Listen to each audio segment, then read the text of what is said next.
perds mon billet. Je perds mon billet. Hi, hi. Hi, hi.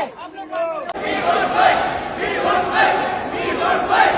बेटी का blood आ रहा, blood नीचे से ब्लड आ रहा, प्यार का. இப்போ நான் காட்டினதெல்லாம் ஒரு 4 வீடியோ சாம்பிள் மட்டும்தான். இது மாதிரி நம்ம இந்திய நாடு முழுக்க இருக்கிற எல்லா ஏர்போர்ட்லயும் பிரச்சனை நடந்துகிட்டு இருக்கு. அம்பட்டையும் கொஞ்சம் கொஞ்சமா போட்டா கூட நான் பேசுறதுக்கு இடம் இல்லாம போயிரும்ட்டு தான் 4 வீடியோ மட்டும் போட்டிருக்கேன். சரி, எதனால அப்படி மக்கள் இப்படி கத்திக்கிட்டு இருக்காங்க அப்படின்றத ஓரளவுக்கு நீங்க நிறைய பேர் தெரிஞ்சுட்டு இருந்திருப்பீங்க. இருந்தாலும் சொல்றேன், இந்தியா முழுக்க எல்லா ஏர்போர்ட்லயும் நடக்கிற இவ்வளவு பிரச்சனைக்கும் காரணம் இந்த இண்டிகோ பிளைட். கடந்த 4 நாட்களா இந்த இண்டிகோ பிளைட் சேவையானது இந்தியா முழுக்க ரத்து செய்யப்பட்டிருந்திருக்கு. கிட்டத்தட்ட பல லட்சம் மக்கள் பாத்தீங்கன்னா இதனால அவதிப்பட்டிருக்காங்க. இந்த ஒரு பிரச்சனையினால பிளைட் டிக்கெட்ஸ் பாத்தீங்கன்னா எவ்வளவு தெரியுமா? இந்தியாவுக்குள்ளேயே நீங்க போயிட்டு வரணும்னா 4 லட்சம், 3 லட்சம், 1.5 லட்சம், 50,000 கிட்டக்க போற இடத்துக்கு கூட அப்படி டிக்கெட் ரேட் ஏறி போய் கிடக்கு. இப்போ வர கிட்டத்தட்ட 1000 பிளைட்ஸ் வந்து கேன்சல் ஆயிருக்கு இண்டிகோவோடது. இதுல கொடுமை என்னன்னா, நிறைய பேருக்கு பாத்தீங்கன்னா டெத்துக்காண்டி போறவங்க இருந்திருக்காங்க. அதாவது ரொம்ப அர்ஜென்ட்டா போறவங்க நிறைய பேர் பாதிக்கப்பட்டிருக்காங்க. ஏர்போர்ட்லயே நிறைய பேர் தேம்பி அழுதுகிட்டு இருக்காங்க. பிளைட் கேன்சல் ஆயிருக்கு. ஆனா இண்டிகோ நிறுவனம் ஒழுங்காவே வந்து பேசஞ்சர்ஸ்க்கு ஹாஸ்பிட்டாலிட்டி ரெடி பண்ணல. ஒரு அப்பா தன்னோட பொண்ணுக்கு சானிட்டரி நாப்கின் கேட்டு